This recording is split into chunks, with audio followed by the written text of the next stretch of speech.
Hyderabad GB leaders పీసీబీఆర్ఎస్ అంటే భాజపా రాష్ట్ర సమితి అని ఎద్దేవా చేశారు. టీ కాంగ్రెస్ ప్రధాన కార్యదర్శి చరణ్ కౌశిక్ యాదవ్ మోదీ కనుసన్నల్లో కేటీఆర్ పనిచేస్తున్నారని మరో నాయకులు కైలాష్ నేత విమర్శించారు. ప్రజాప్రభుత్వంపై పనిగట్టుకుని ఆరోపణలు చేయడం సరికాదంటూ సవాల్ విసిరారు.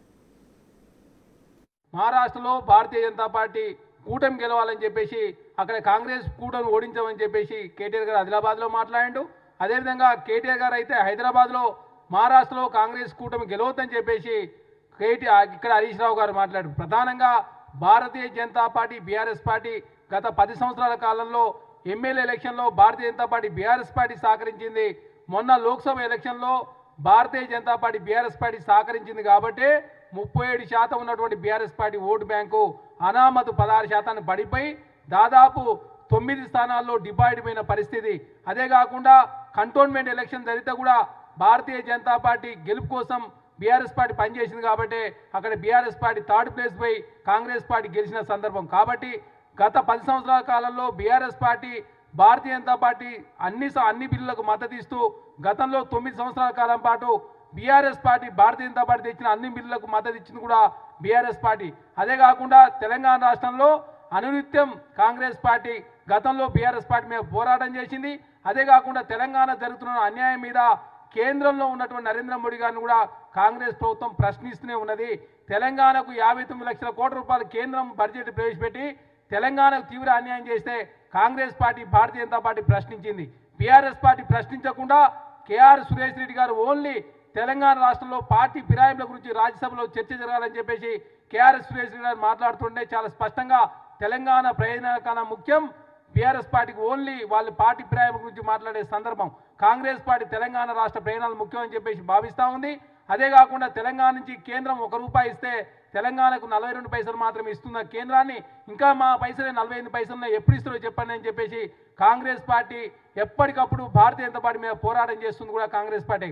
కానీ బీఆర్ఎస్ పార్టీ భారతీయ జనతా పార్టీలో లోకవేకార ఒప్పందం గురుచుకొని తెలంగాణకు భారతీయ జనతా పార్టీ తీవ్ర అన్యాయం చేస్తూ ఉన్న కేటీఆర్ గారు మాట్లాడరు, హరీష్ రావు గారు మాట్లాడరు, రాజ్యసభలో కేఆర్ సురేష్ రెడ్డి గారు మాట్లాడరు, కేసీఆర్ గారు ఏమో ఫామ్ హౌస్లో రెస్ట్ తీసుకుంటూ తెలంగాణకు తీవ్ర అన్యాయం కేంద్ర ప్రభుత్వం చేస్తా ఉన్నా కూడా మాట్లాడకుండా మౌనం వహిస్తుంది బీఆర్ఎస్ పార్టీ.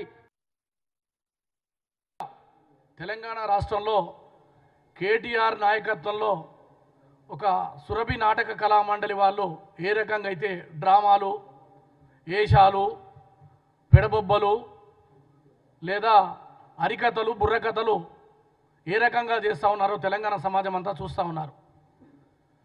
నేను సూటిగా కేటీఆర్ని ఒక 5-6 ప్రశ్నలు మీడియా ద్వారా తెలంగాణ సమాజాన్ని ముందర ఉంచదలుచుకున్నా. గడిచిన 10 సంవత్సరాల్లో మీరు చేసిన పాలన, ఈ ఏడాది అంటే రేపు డిసెంబర్ 7వ తారీఖున రేవంత్ రెడ్డి గారి నాయకత్వంలో ముగిసినటువంటి ఈ ప్రజాపాలనలో సాధించినటువంటి విజయాల మీద తెలంగాణ సమాజం ఆలోచన చేయమని చెప్పేసి విజ్ఞప్తి చేస్తూ ఉన్నా. 7 సంవత్సరాల కాలంలో 10 సంవత్సరాల మీ పాలనా కాలంలో అనేక మంది రైతులు ఆత్మహత్యలు చేసుకున్న సంగతి నేను గుర్తు చేస్తాను. సుమారు 10,000 మంది ఆత్మహత్యలు చేసుకున్నారు. నిరుద్యోగులు 150 మంది, సర్పంచులు ఆత్మహత్యలు చేసుకున్నారు బిల్లులు రాక, ఎంపీటీసీలు ఆత్మహత్యలు చేసుకున్నారు, అనేక మంది మహిళలు వీళ్ళందరూ కూడా ఆత్మహత్యలు చేసుకున్న సంగతి నేను గుర్తుకు చేస్తా ఉన్నా.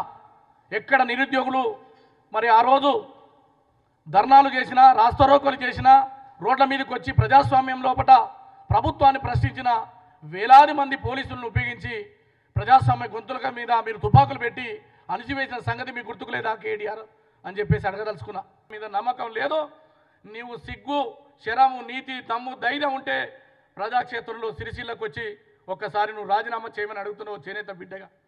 293 కోట్ల రూపాయలు గౌరవ ముఖ్యమంత్రి రేవంత్ రెడ్డి గారి నాయకత్వంలో చేనేత బకాయిలు మాఫీ చేసిండ్రు. నువ్వు బతుకమ్మ చీరల పేరుతోటి పెద్ద కుంభకోణం చేసినావు. మా చేనేత కార్మికులకు లాభం జరగలే.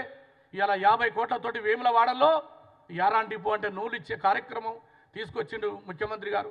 Indian institute of handloom technology పేరుతోటి ఒక యూనివర్సిటీని స్థాపించి మా యొక్క చేనేత జీవితాల్లో వెలుగు నింపాలి అని చెప్పేసి ముఖ్యమంత్రి